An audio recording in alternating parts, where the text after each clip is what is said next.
Dobrodošli u Azbuku veštačke inteligencije. Moje ime je Marko Janketić. Ova epizoda rezervisana je za neuralne mreže.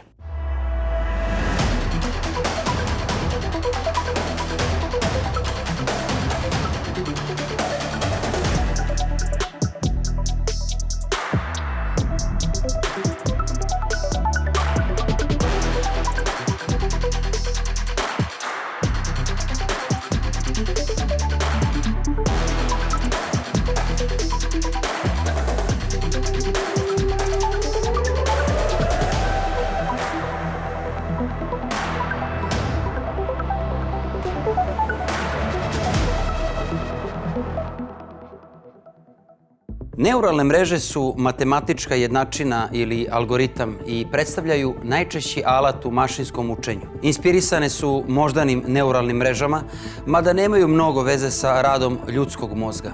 Naziv im potiče od neurona u ljudskom mozgu.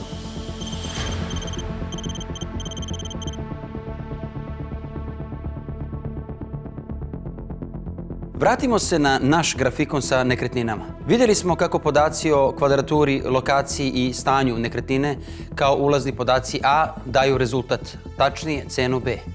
Taj proces se odigrava tako što računar procesuira podatke kroz neuralnu mrežu i izračuna rezultat B. Nekad se koristi i termin veštačka neuralna mreža kako bismo je razlikovali od prirodne neuralne mreže ljudskog mozga.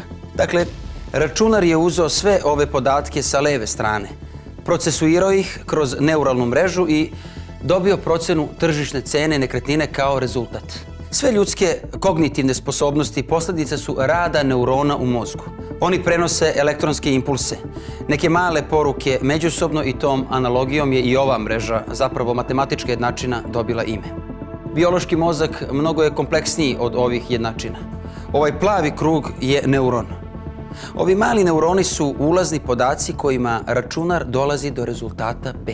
Pokušat ćemo sada da vam prikažemo malo detaljnije šta se zapravo dešava u okviru veštačke neuralne mreže. Pretpostavimo da se bavite proizvodnjom i online prodajom krema za lice i da želite da izračunate kolika je potražnja za vašim proizvodom za sljedeći kvartal. Onda napravimo jedan ovakav grafikon koji vam pokazuje odnos cene i potražnje za vašim proizvodima u prethodnim kvartalima. I tu dolazimo do zaključka da što je cena viša, potražnja opada. Kako potražnja ne može da padne ispod nule, linija potražnje bi se u nekom trenutku porasta cene spustila na nulu. Tačnije, potražnje ne bi bilo. Ovako izgleda najjednostavniji oblik mašinskog učenja. Imamo potražnju kao neku ulaznu vrednost A i projektovanu cenu kao rezultat B. Proces obrade od vrednosti A do vrednosti B je zapravo matematička jednačina koju računar obrađuje u okviru ovog kružića koji zovemo neuron. Tačnije, veštački neuron i u njemu je algoritam koji je izračunao pravac ove plave linije. Pogledajmo to sad na nekom kompleksnijem primjeru. Zamislite da umjesto samo cene vašeg proizvoda kao ulaznog podatka, mi imamo i podatke kao što su distribucioni troškovi. Na primjer, poštarina, zatim neke marketinške troškove, vođenja društvenih mreža i sponzorisanih kampanja na njima i, na primjer, sastojke od kojih je vaša krema sačinjena. To mogu biti, na primjer, ulja organskog porekla ili nešto slično. Sa ova 4 ulazna parametra možete uneti više podataka i aplikacija vam može dati precizniju procenu potražnje vašeg proizvoda. Zamislite sada da vam je, na primjer, potrebno da kompjuter izračuna koliko je vaš proizvod uopšte dostupan u vašoj ciljnoj grupi. Onda bi se u okviru jednog neurona računala dostupnost vašeg proizvoda vašem budućem kupcu, uzimajući u obzir finalnu cenu i cenu distribucijnih troškova. Ovdje bi vjerovatno algoritam pokazao da je vaš proizvod dostupan ciljnoj grupi u vašem regionu, iako je platežna moć ljudi u, na primjer, Zapadnoj Evropi ili Rusiji daleko veća. Onda pretpostavimo da vas za potražnju interesuje i podatak koliko ljudi je uopšte upoznato sa postojanjem vašeg brenda. To vam je direktno vezano za marketing i onda ćemo napraviti jedan neuron koji se bavi svešću ljudi o vašem brendu. Na kraju, možda će neko i naručiti vaš proizvod iz Kanade, jer je rađen od magarećeg ili kozijeg mleka organske proizvodnje. Taj neuron ćemo nazvati percepcija kvaliteta vaših krema i napraviti još jedan neuron. Na taj neuron će svakako uticati i marketing, jer vaš potencijalni naručilac iz Kanade mora nekako da čuje za vas. Potom i cena treba da bude prilagođena njemu i zato ovaj neuron ima zadatak da reši kompleksniju matematičku jednačinu.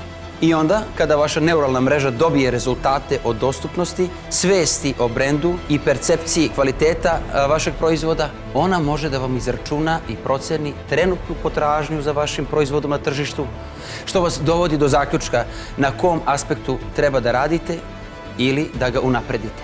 Dakle, ovo je jedan primer mašinskog učenja i neuralne mreže koja od ulaznih podataka iz kolone A daju rezultat, odnosno procenu potražnje za vašom kremom kao rezultat B.